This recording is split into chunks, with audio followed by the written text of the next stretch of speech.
घर आया मैं आया तुझको लेने। সবচেয়ে আলোচিত ও দাপটে নায়ক সালমান খান। 59 বছর বয়সী এই নায়কের সমবয়সী সহকর্মীদের মধ্যে যেখানে কেউ কেউ সংসার করছেন, কেউ আবার নাতি নাতনি নিয়ে বয়সের গণ্ডি পার করছেন, ঠিক সেখানেই এখনও বিয়ে ছাড়া দাঁড়িয়ে রয়েছেন বলিউড ভাইজান।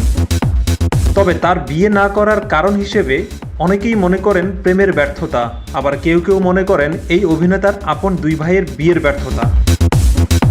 কিন্তু বিয়ে না করার আসল কারণ কি তা বছরখানেক আগেই প্রকাশ্যে এনেছিলেন বলিউড ভাইজান।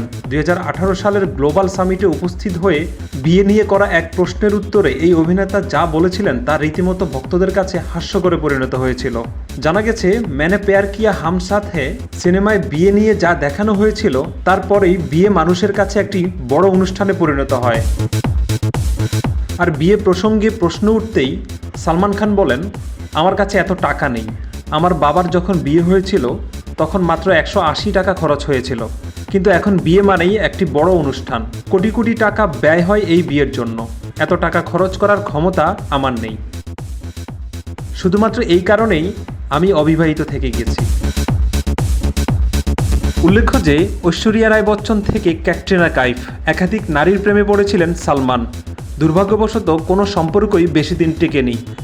বর্তমানে রোমানিয়ান অভিনেত্রী তথা টিভি উপস্থাপিকা ইউলিয়া ভান্তুরের সঙ্গে সম্পর্ক রয়েছে ভাইজানের, এমনটাই শোনা যাচ্ছে। তবে এই সম্পর্ক আদৌ পরিণতি হবে কিনা সেটা নিয়ে দ্বন্দ্ব রয়েই গেছে বলিউড পাড়ায়।